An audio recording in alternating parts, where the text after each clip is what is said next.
All right, so I've already made some changes, so we'll talk about all of that as we go, and why I made the changes that I did post matches.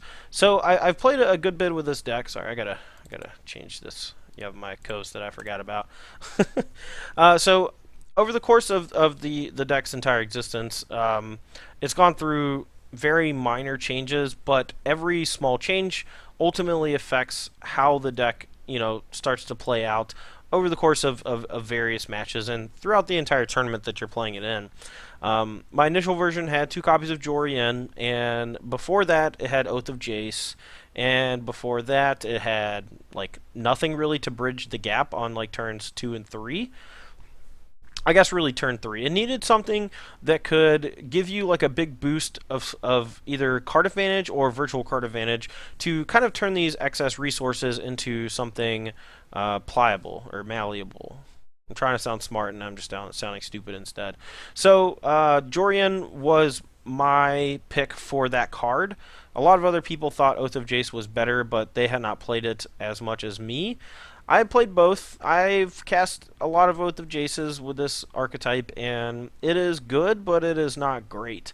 And I think you can say the same thing for Jory, except, she is a way to help you just like pressure some planeswalkers early if you need, while also just being this extra threat that your opponent kind of has to interact with. We saw in these 5 matches, I didn't have enough. Ways to put pressure on my opponent to actually deal with my creatures. So they just had an abundance of removal for all my Jaces, all my things in the ice, and we actually didn't see Thing in the Ice do much of anything because, they didn't have to deal with anything in a very particular amount of time.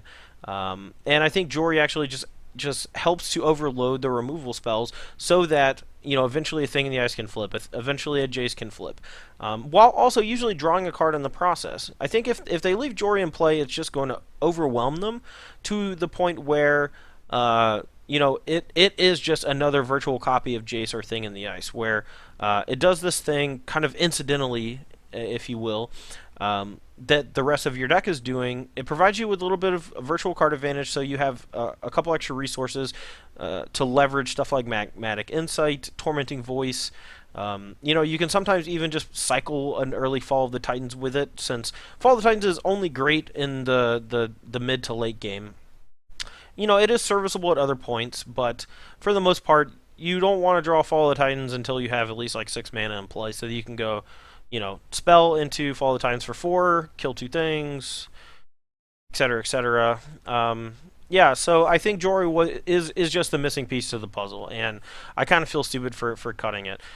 Some versions have main deck Kozilek's Return. I've had main deck Kozilek's Return a good amount at the Invitational. I had 1 Fire Impulse, 1 Jory, and 2 K Return main, and then the sideboard I just flip-flopped them basically.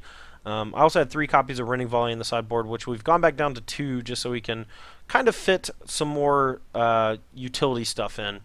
I think it's a little too much to ask to play, or a little too much to ask, I guess, to play Eldrazi Obligator in the deck, just because of the window that you need it is very small. And yes, you can sometimes find it right when you need it, but at the same time, it's not even going to win you the game on the spot. We saw the ramp deck we played against had Nissa's Renewal and Jotty Offshoot to gain a bunch of life, and if that's the case, then I don't think that it's going to be good enough. And that's exactly what the version of the ramp deck that won the Standard Open at the Invitational last weekend was doing. It had Jotty Offshoot, it had Nissa's Renewal, it had 4 copies of Ulamog, 4 copies of Worldbreaker, 4 copies of Kozilek's Return, 4 copies of Chandra. Just super consistent, very redundant draws that were very powerful and very tough to beat. And this is not an archetype that can really be built in such a way that it can have a favorable ramp matchup. And, if ramp is everywhere in the metagame, then you should just not be playing this deck. So I think the concession is that we need to just not have any sideboard cards for ramp. Hope that, I guess Negate or Fewer Visions or what have you can do enough damage to them to actually be able to close games in some situations. But I'm not going to play 4 sideboard cards that just gum up my sideboard, only come in 1 matchup, and just don't even win the game sometimes. Like, Fewer visions against a black-white deck will almost always win the game.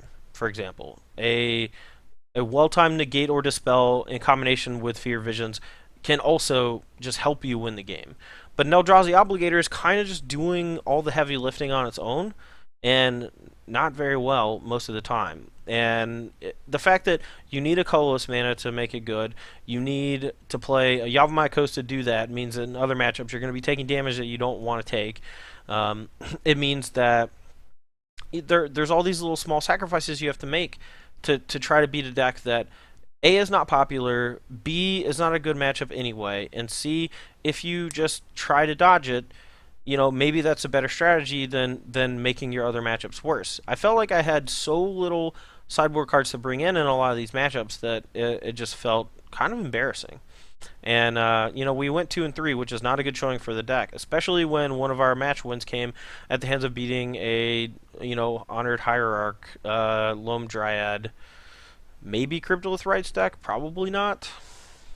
So yeah, I'm not super happy in how the deck performed in this video. I hope that a lot of the games are actually learning tools for you guys, because I put a lot of work into this deck and it's my baby.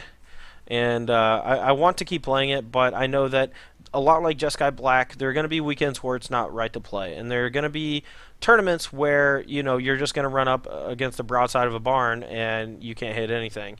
And it has draws where it can flood out. There are a lot of little problems that are really hard to solve.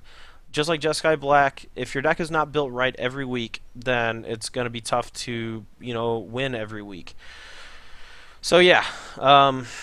If you're a fan of drawing cards, you're a fan of having a lot of removal spells, if you're the type of guy who likes a young pyromancer or the type of girl, then this is the deck for you. And it's not pretty. There's some draws. Oh no, I got disconnected. Whatever.